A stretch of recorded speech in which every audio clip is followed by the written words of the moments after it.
entend partout que le statut juridique, c'est une formalité. Un petit truc administratif, là, qu'on fait comme ça, par-dessus l'épaule, rapidement, pour pouvoir créer son entreprise, s'immatriculer auprès de l'INSEE, ouvrir un compte, commencer à facturer et tout. Non, je vous arrête là.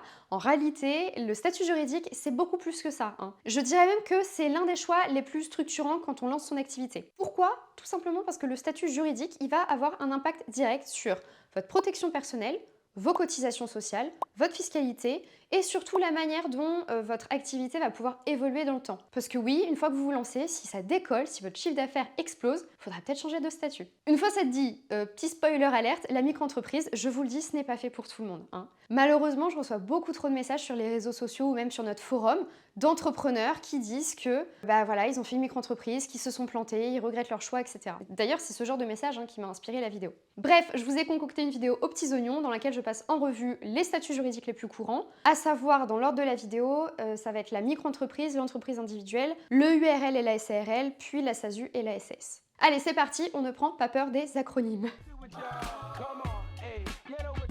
Donc, avant même de parler de la micro-entreprise ou de la SAS ou de n'importe quel autre statut, on va déjà se poser une première question essentielle. Qui porte le risque? En fait, quand vous créez une activité, vous avez deux grandes options. Soit vous entreprenez en votre nom propre, soit vous entreprenez en créant une société avec une personnalité morale distincte. Pourquoi je vous dis ça? Tout simplement parce que ce choix, il fait porter le risque soit à vous, soit à votre société. En fait, dans une entreprise en nom propre, comme la micro-entreprise ou l'entreprise individuelle, l'activité reste juridiquement rattachée à vous en tant que personne physique. Dans le cas contraire, dans une société comme une SARL ou une SAS, l'entreprise elle devient une entité à part entière avec son propre patrimoine, ses règles, son organisation, etc. Et ce choix, il est vraiment pas anodin. Il a des conséquences qui sont très concrètes sur votre responsabilité, votre capacité à vous associer avec quelqu'un, la transmission de votre entreprise si jamais vous voulez la céder, et la manière dont les partenaires, notamment les banques, analysent votre projet. Donc voilà, gardez bien cette distinction en tête parce qu'elle impacte en fait tout le reste de ce que je vous dis dans la vidéo.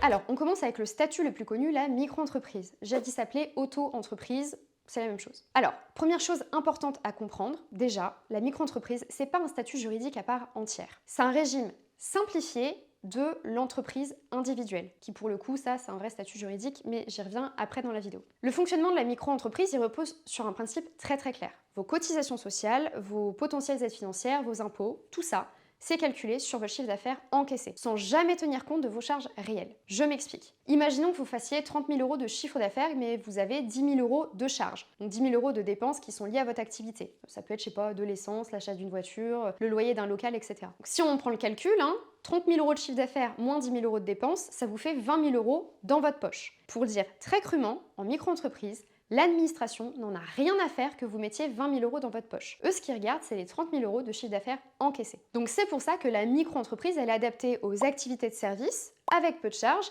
et souvent au démarrage de l'activité. En revanche, dès que les frais augmentent, ce régime il peut devenir vraiment beaucoup moins intéressant économiquement, même si votre chiffre d'affaires progresse. Je vous donne un exemple que j'ai eu il n'y a pas longtemps sur un message privé Instagram. C'est une jeune femme qui m'expliquait qu'elle a créé sa boutique de vêtements faits main en ligne. Et en fait, elle me disait qu'elle fait 2 500 € de chiffre d'affaires par mois, mais que malgré ces 2 500 € de chiffre d'affaires, elle n'arrive pas à se rémunérer, elle n'arrive pas à en vivre. Parce que elle a ses matières premières, donc la laine, etc. à acheter, qu'elle a les frais de logistique, que des fois, il y a des commandes qui vont pas aux personnes qui les achètent, et donc il y a des renvois avec remboursement, etc. Et donc vraiment, elle me disait, au début, c'était un statut juridique génial, mais maintenant, j'arrive plus à tenir. Et donc, moi, mon conseil, c'était tout simplement change de statut juridique. Donc, la micro-entreprise, c'est un super outil pour se lancer, mais c'est rarement fait pour durer toute une carrière. Et donc, je passe à la partie suivante, l'entreprise individuelle.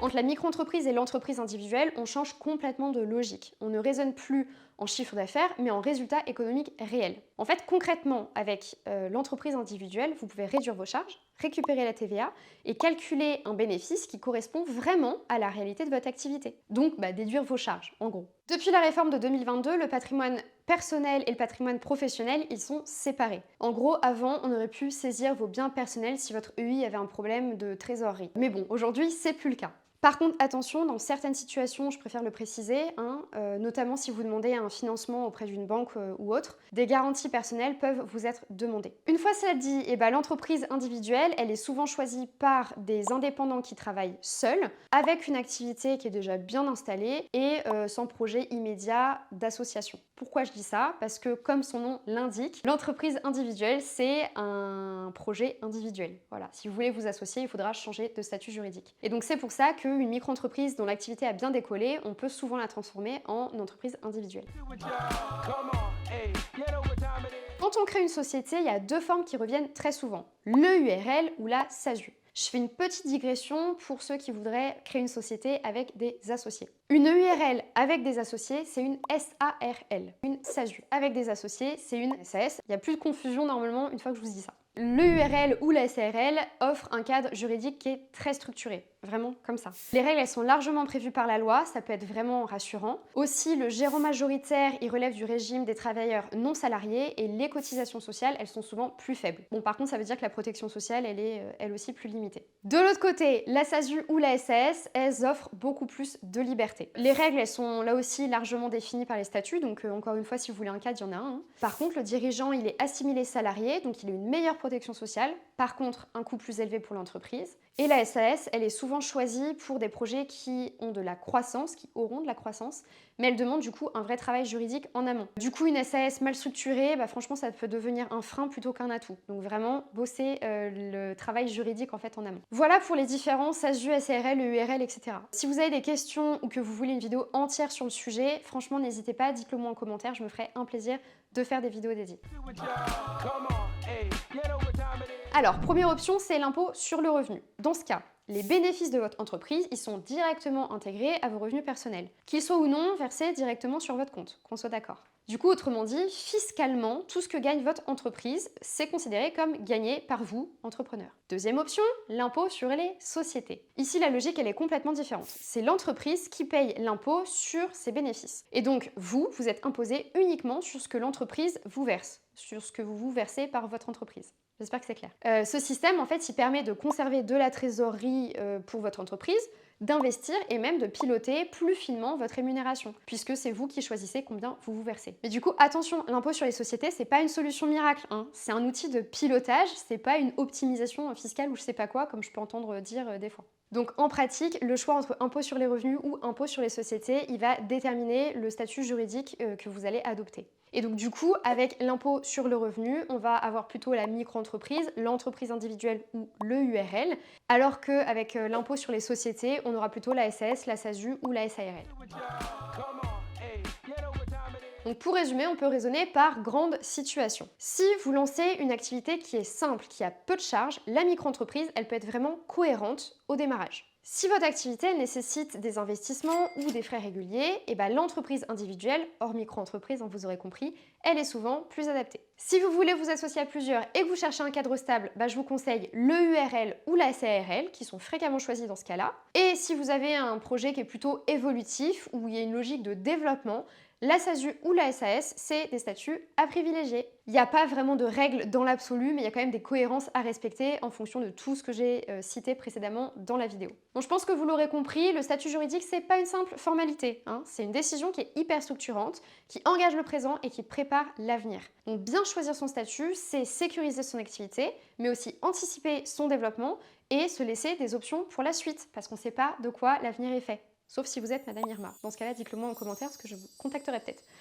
Bref, prenez le temps de la réflexion s'il vous plaît et surtout faites-vous accompagner. Si vous n'avez pas les réponses à vos questions, n'hésitez pas à demander, entourez-vous. Franchement, c'est votre futur vous qui vous dira merci, hein. Voilà, je pense que j'ai fait le tour de la vidéo. Si vraiment vous avez besoin de conseils, rendez-vous sur notre forum de l'entrepreneuriat. On a une grosse communauté d'entrepreneurs qui est hyper engagée, qui sera ravie de vous partager leurs expériences et qui pourra répondre concrètement à des questions que vous avez. C'est fini pour la vidéo. Moi, je vous dis à bientôt et s'il vous plaît, pour nous donner du courage, de la force pour continuer ce genre de vidéo, mettez un petit like, des commentaires, abonnez-vous, etc. Allez, à bientôt.